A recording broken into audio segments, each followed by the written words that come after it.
untreated heartburn or acid reflux can lead to cancer, which is pretty crazy. If you want a way to force your body to permanently stop acid reflux and heartburn in 48 hours, click the link in the description below. For now, let's get to today's question.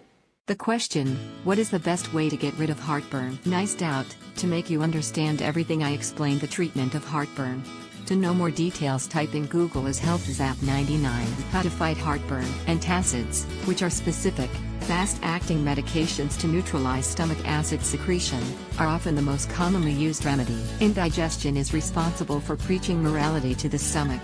This suggestive phrase, attributed to Victor Hugo, is very appropriate to illustrate the subject of heartburn or heartburn, whatever you want to call it, something that the vast majority of mortals have experienced at some time, and that is the main gastroesophageal symptom among the Spanish population. Everything begins when the acid in the stomach appears in the esophagus as if it were a regurgitation, reaching the throat, leaving behind an unpleasant sensation of burning, and in the mouth a sour or vinegary taste. Sometimes this picture is accompanied by sweating, feeling cold, belching, nausea and vomiting.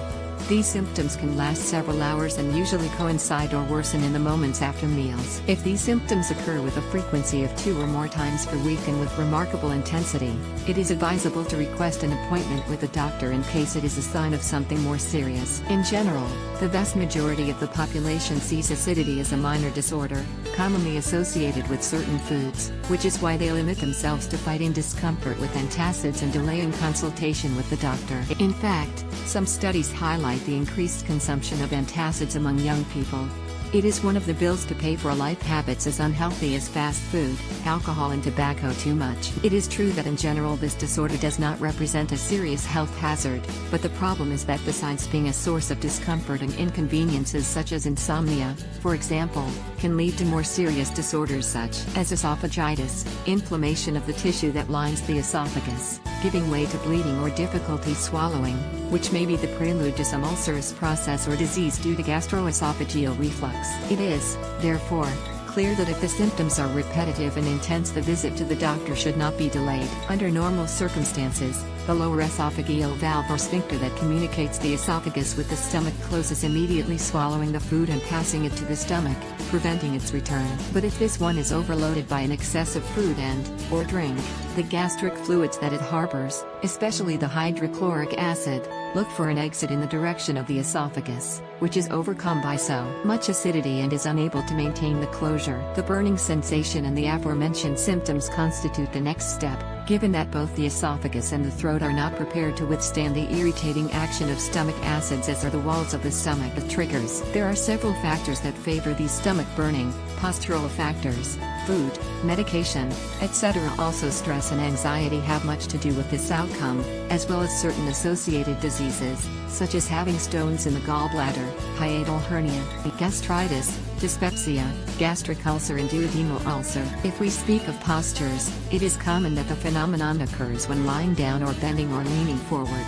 In relation to food, are considered sources of acidity products such as chocolate, coffee, tea, drinks too sugary, alcoholic beverages, fried with inappropriate oils, sauces very spicy, excess animal fats, cauliflower, artichokes, cabbages. If in addition the meals are carried out in a disorganized and anarchic way, the digestive system ends up suffering and the acidity is served. On the other hand, certain medications can promote acidity, such as anti-inflammatories and corticosteroids. Also, pregnancy is a state prone to cause heartburn. Treatment. Initially, the treatment will depend on the intensity and frequency of the discomfort.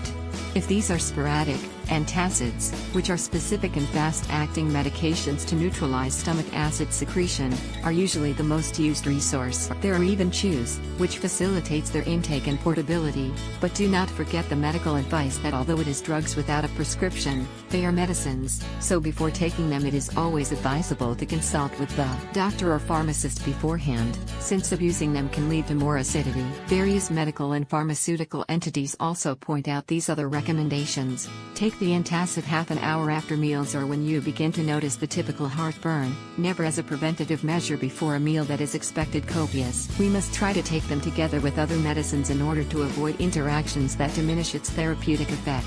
The doctor or pharmacist should be informed if any other type of drug is being taken. Patients with renal insufficiency should not take antacids, nor should children under 6 years of age. If the frequency and intensity are severe enough to arouse suspicion or alarm, more than 3 times a week, the indicated thing is, as indicated above, to visit the specialist, since in these cases the intake of antacids requires a correct dosage that only the doctor can specify, or other procedures may be necessary. The same can be said if it is perceived that antacids without a prescription do not produce relief or this is of very short duration.